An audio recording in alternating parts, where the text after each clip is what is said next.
ಎಲ್ಲರಿಗೂ ನಮಸ್ಕಾರ. ಇವತ್ತು SATS ನಲ್ಲಿ ಅಟೆಂಡೆನ್ಸ್ ಅನ್ನ ಯಾವ ರೀತಿಯಲ್ಲಿ ಎಂಟ್ರಿ ಮಾಡಬೇಕು ಅಂತ ಹೇಳಿ ತಿಳ್ಕೊಳ್ಳೋಣ. ಫಸ್ಟ್ SATS ಲಾಗಿನ್ ಆಗಬೇಕು. ಇಲ್ಲಿ ಸ್ಟೂಡೆಂಟ್ ಟ್ರ್ಯಾಕಿಂಗ್ ಸಿಸ್ಟಮ್ ಅಂತ ಹೇಳಿ ಬರ್ತದೆ. ಇಲ್ಲಿ ಇದ್ರ ಮೇಲೆ ಕ್ಲಿಕ್ ಮಾಡಿ ಲಾಗಿನ್ ಹೋಗಬೇಕು. ನೆಕ್ಸ್ಟ್ ನಿಮ್ದು ಯೂಸರ್ ನೇಮ್ ಆಮೇಲೆ ಪಾಸ್ವರ್ಡ್ ಏನಿರ್ತಲ್ಲ ಅದನ್ನ ಎಂಟ್ರಿ ಮಾಡ್ಕೊಂಡ್ಬಿಟ್ಟು ಇಲ್ಲಿ ಕ್ಯಾಪ್ಚರ್ ಕೋಡ್ ಹಾಕ್ರಿ. ಇಲ್ಲಿ ನೆಕ್ಸ್ಟ್ ಲಾಗಿನ್ ಆಮೇಲೆ ಇಲ್ಲಿ ಲೆಫ್ಟ್ ಸೈಡ್ ನಿಮಗೆ ಕೆಲವೊಂದೆಲ್ಲ ಟೂಲ್ಸ್ ಎಲ್ಲ ಕಾಣಿಸ್ತಿದ್ರಿ. ಇಲ್ಲಿ ನಮ್ಗೆ ಮೇನ್ ಅಟೆಂಡೆನ್ಸ್ ಆಮೇಲೆ ಗ್ರೇಡ್ ಏನಾದ್ರು ಎಂಟ್ರಿ ಮಾಡಬೇಕಾಗಿತ್ತು ಅಂತಂದ್ರೆ ಸ್ಟೂಡೆಂಟ್ ಮ್ಯಾನೇಜ್ಮೆಂಟ್ ಕ್ಲಾಸ್ 1 to 10 ಅಂತ ಹೇಳಿದೆ. ಇದರಲ್ಲಿ ಹೋಗಿ ಇಲ್ಲಿ ಅಟೆಂಡೆನ್ಸ್ ಡೀಟೇಲ್ಸ್ ಅಂತ ಹೇಳಿ ಆದ್ರೆ ಇದು ಅಟೆಂಡೆನ್ಸ್ ಡೀಟೇಲ್ಸ್ ಎಂಟ್ರಿ ಫಾರ್ಮ್ ಮೇಲೆ ಕ್ಲಿಕ್ ಮಾಡಿದ್ರೆ ನಿಮ್ಗೆ ಈ ವಿಂಡೋ ಓಪನ್ ಆಗ್ತಿದೆ. ಇಲ್ಲಿ ಕ್ಲಾಸ್ ವೈಸ್ ಆಮೇಲೆ ಸೆಕ್ಷನ್ ವೈಸ್ ಇಲ್ಲಿ ಅಟೆಂಡೆನ್ಸ್ ಅನ್ನ ಹಾಕೋಬಹುದು. ಫಸ್ಟ್ ಸ್ಟ್ಯಾಂಡರ್ಡ್, ಯಾವ ಸ್ಟ್ಯಾಂಡರ್ಡ್ ಗೆ ನೀವು ಇಲ್ಲಿ ಅಟೆಂಡೆನ್ಸ್ ಹಾಕೋಬೇಕು ಅಂತ ಅನ್ಕೊಂಡಿದ್ರಿ ಆ ಸ್ಟ್ಯಾಂಡರ್ಡ್ ಅನ್ನ ಸೆಲೆಕ್ಷನ್ ಮಾಡ್ಕೊರಿ. ಆಮೇಲೆ ಸೆಕ್ಷನ್, ಆಮೇಲೆ ಸರ್ಚ್. ಇಲ್ಲಿ ನೀವು ಆಲ್ರೆಡಿ ಅಟೆಂಡೆನ್ಸ್ ಅನ್ನ ಎಂಟ್ರಿ ಮಾಡಿದ್ರಿ ಅಂತಂದ್ರೆ ಇಲ್ಲಿ ಮಂತ್ ವೈಸ್ ಇಲ್ಲಿ ನಿಮ್ಗೆ ಡಿಸ್ಪ್ಲೇ ಆಗ್ತದೆ. ಇಲ್ಲಿ ಮಂತ್ ಅಂತ ಹೇಳಿ ಇಲ್ಲಿ ಯಾವ ಮಂತ್ ಇಂದ ನೀವು ಏನಾದ್ರು ಅಟೆಂಡೆನ್ಸ್ ಆಲ್ರೆಡಿ ಎಂಟ್ರಿ ಮಾಡಿದ್ರಿ ಅಂತಂದ್ರೆ ಇಲ್ಲಿ ಒಂದು ರೆಡ್ ಕಲರ್ ನಲ್ಲಿ ಇಲ್ಲಿ ಡಿಸ್ಪ್ಲೇ ಬರ್ತದೆ ನೋಡ್ರಿ. Attendance data is already added for September ಅಂತ ಹೇಳಿ ನೋಡ್ರಿ. ಅಕ್ಟೋಬರ್ ಹಾಕಿದ್ರೆ ಸೇಮ್ ಅದೇ ಟೈಪ್. ಈ ಆಲ್ರೆಡಿ ನೀವು ಅಟೆಂಡೆನ್ಸ್ ಎಂಟ್ರಿ ಮಾಡಿದ್ರಿ ಅಂತಂದ್ರೆ ಈ ಟೈಪ್ ತೋರಿಸಿ. ಆಮೇಲೆ ನಂಬರ್ ಆಫ್ ವರ್ಕಿಂಗ್ ಡೇಸ್, ಆ ತಿಂಗಳಲ್ಲಿ ನೀವು ಎಷ್ಟು ದಿವಸ ವರ್ಕ್ ಮಾಡಿದ್ರಿ ಅಂತ ಹೇಳಿ ಅದನ್ನ ಇಲ್ಲಿ ಡಿಸ್ಪ್ಲೇ ಆಗ್ತದೆ. ಇವಾಗ ನಾವು ಏನಾದ್ರು ಹೊಸದ ಅಟೆಂಡೆನ್ಸ್ ಹೇಗೆ ಹಾಕ್ಬೇಕಪ್ಪ ಅಂತ ಅನ್ಕೊಂಡಿದ್ವಿ ಅಂತಂದ್ರೆ ಇಲ್ಲಿ ಕ್ಲಾಸ್ ಮ್ಯಾನೇಜ್ಮೆಂಟ್ 1 to 10 ಅಂತ ಹೇಳಿ ಇರ್ತದೆ. ಇಲ್ಲಿ ಅಟೆಂಡೆನ್ಸ್ ಹೋಗ್ಬೇಕು. ಇನ್ ಕೇಸ್ ನಾವು ಏನಾದ್ರು ಹಾಕಿರ್ತಕ್ಕಂಥ ಅಟೆಂಡೆನ್ಸ್ ಅನ್ನ ಏನಾದ್ರು ಅಪ್ಡೇಟ್ ಮಾಡ್ಬೇಕಾಗಿತ್ತಂದ್ರೆ ಇಲ್ಲಿ ಆಪ್ಷನ್ ಇದೆ, ಅಪ್ಡೇಟ್ ಸ್ಟೂಡೆಂಟ್ ಅಟೆಂಡೆನ್ಸ್ ಅಂತ ಹೇಳಿದೆ. ಇದ್ರ ಮೇಲೆ ಕ್ಲಿಕ್ ಮಾಡಿದ್ರೆ ಸಾಕು, ನೀವು ಹಾಕಿರ್ತಕ್ಕಂಥ ಎಲ್ಲಾ ಮಂತ್ಸ್ ಎಲ್ಲ ಇಲ್ಲಿ ಡಿಸ್ಪ್ಲೇ ಆಗ್ತಾವ. ಇಲ್ಲಿ ಕ್ಲಾಸ್ ತಗೊಳ್ರಿ, ಇಲ್ಲಿ ಸೆಕ್ಷನ್, ಸರ್ಚ್, ಆಮೇಲೆ ಇಲ್ಲಿ ನೀವು ಏನೇನು ಹಾಕಿರ್ತೀರಲ್ಲ ಅಟೆಂಡೆನ್ಸ್ ಯಾವ ಮಂತ್ ಎಲ್ಲ ಹಾಕಿರ್ತೀರಿ ಇಲ್ಲಿ ಅಪ್ಡೇಟ್ ಮಾಡ್ಲಿಕ್ಕೂ ನಿಮ್ಗೆ ಅವಕಾಶ ಆದ್ರಿ. ಇಲ್ಲಿ ಅಪ್ಡೇಟ್ ಅಂತ ತಗೊಂಡ್ರೆ ಇನ್ ಕೇಸ್ ನೀವು ಅಕ್ಟೋಬರ್ ಏನಾದ್ರು ಅಪ್ಡೇಟ್ ಮಾಡ್ಬೇಕಾಗಿತ್ತು, ಯಾವುದೇ ಮಂತ್ ಇಂದ ಅಪ್ಡೇಟ್ ಮಾಡ್ಬೇಕಾಗಿತ್ತು ಅಂದ್ರೂ ಅವಕಾಶ ಆದ್ರಿ.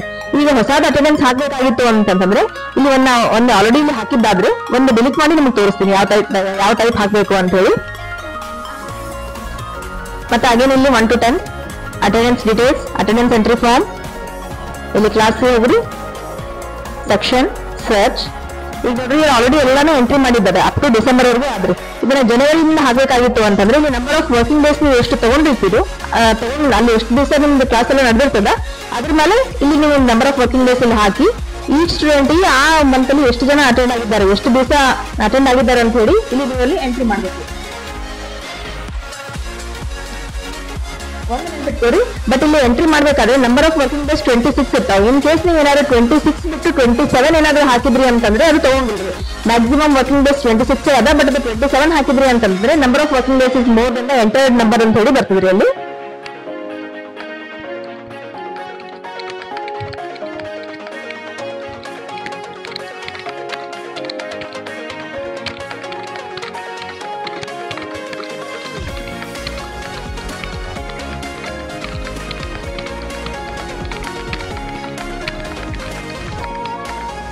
ಇವಾಗ ಎಲ್ಲ ಎಂಟ್ರಿ ಮಾಡಿದ ತಕ್ಷಣ ಇಲ್ಲಿ ಸಬ್ಮಿಟ್ ಅಂತ ಹೇಳಿ ಕೊಡ್ರಿ. ಡು ವಾಂಟ್ ಟು ಸಬ್ಮಿಟ್ ಅಂತ ಹೇಳಿರುತ್ತೆ ಎಸ್ ಅಂದ್ರಿ. ಇಲ್ಲಿ ಅಟೆಂಡೆನ್ಸ್ ಹಾಕಿದ ತಕ್ಷಣ ಇಲ್ಲಿ ಒಂದು ನಿಮ್ಗೆ ಗ್ರೀನ್ ಕಲರ್ ಡಿಸ್ಪ್ಲೇ ಆಗ್ತದೆ ನೋಡ್ರಿ, ಅಟೆಂಡೆನ್ಸ್ ಸಬ್ಮಿಟೆಡ್ ಸಕ್ಸಸ್ಫುಲಿ ಅಂತ ಹೇಳಿ. ಈಗ ನೀವು ಹಾಕಿರ್ತಕ್ಕಂಥ ಅಟೆಂಡೆನ್ಸ್ ಅದು ತಗೊಂಡದೋ ಇಲ್ಲೋ ಅಂತ ಹೇಳಿ ಚೆಕ್ ಮಾಡ್ಬೇಕಾಗಿತ್ತು ಅಂತಂದ್ರೆ ಒಂದೊಂದ್ಸತಿ ಸರ್ವರ್ ಏನಾದ್ರು ಪ್ರಾಬ್ಲಮ್ ಇತ್ತು ಅಥವಾ ಸರ್ವರ್ ಏನಾದ್ರು ಜಂಪ್ ಆಗಿತ್ತು ಅಂತಂದ್ರೆ ಇಲ್ಲಿ ಹಾಕಿರ್ತಕ್ಕಂಥ ಅಟೆಂಡೆನ್ಸ್ ತಗೊಂಡಿರಂಗಿಲ್ರಿ. ಸೊ ಒಂದ್ಸತಿ ನೀವು ಅಟೆಂಡೆನ್ಸ್ ಹಾಕಿದ ತಕ್ಷಣ ಇಲ್ಲಿ ನೀವು ಒಂದ್ಸತಿ ಕನ್ಫರ್ಮೇಶನ್ ಮಾಡ್ಕೊಳ್ಳೋದು ಬಹಳ ಒಳ್ಳೆಯದು. ಇಲ್ಲಿ 8 ಅಂತ ಹೇಳಿ ತಗೊಳ್ರಿ, ಆಲ್ ಸೆಕ್ಷನ್ ಅಂತ ಹೇಳಿ ತಗೊಳ್ರಿ, ಸರ್ಚ್.